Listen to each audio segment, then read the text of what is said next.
Hello everyone, this is your host Khadija. I hope you guys are doing well. So this is day 64 of learning vocabulary. Today's first term is compelling, means insisting or convincing someone, means irresistible. A compelling argument or reason is one that convinces you that something is true or that something should be done. It might be true or false. यानी कि किसी इंसान को इस चीज़ पर convince करना कि कोई चीज़ सही है या गलत है या कोई चीज़ हो सकती है, हम कर सकते हैं, इस तरीके से कर सकते हैं. इट सिंपली मीन्स कि बस कन्विंस करना, ठीक है, इंसिस्ट करना. Second term is compendium, means brief, मुख्तसर. The Roman Catholic church has issued a compendium of its teaching. यानी कि जो रोमन कैथलिक चर्च है उसने अपनी टीचिंग्स का एक ब्रीफ दे दी है, ठीक है. Third term is compensatory, means repaying, कमी को पूरा करना. Money should be spent on compensatory programs for deprived children. वो डिप्राइव्ड जो है वो फाइनेंशियली भी हो सकते हैं और हेल्थ के हवाले से भी हो सकते हैं. So in this way. Fourth term is complacency, means self satisfaction. The public was loaded into complacency. यानी कि पब्लिक जो है वो फुली सेटिस्फाइड है.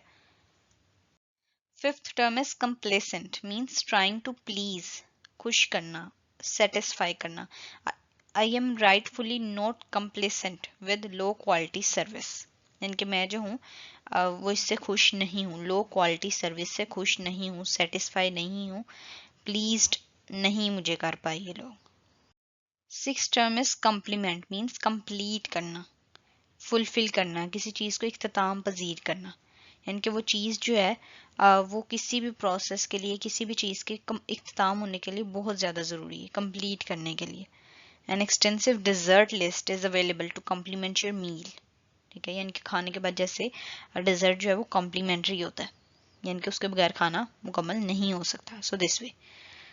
सेवंथ टर्म इज कम्प्लीमेंट्री, उसी तरीके से कम्प्लीमेंट और complementary. Serving to complete something.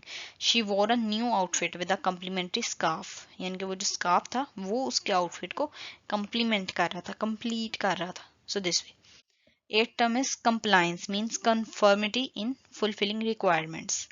There has been a low rate of compliance with the new laws. यानी कि एक्सेप्टेबिलिटी, कबूल करना, आप कितना उस चीज़ के साथ कंफर्टेबल है, इस तरीके से. Ninth term is compliant, means readily acting in accordance with the rule. The student's shirt was not compliant with the school's dress code. यानी कि कितना उस चीज़ से रिलेट करना है, जिसको हम कह सकते हैं. ये वही हो गया कंप्लाइंस के कंफर्मिटी, एक्सेप्टेबिलिटी, रिलेटेबिलिटी, इसी तरीके से. तो अब यहाँ पे कंप्लाइंट तो वही रिलेटेबल होना. The students shirt was not compliant with the school's dress code. यानी कि वो उसके हिसाब से वो ठीक नहीं थी, रिलेटेबल नहीं थी, कंप्लाइंट नहीं थी वो चीज़. Tenth and last term is complicity, means involvement in a questionable act और क्रिमिनल एक्ट, ठीक है, या फिर ऑफेंसिव एक्ट, इस तरीके से. There is no proof of her complicity in the murder.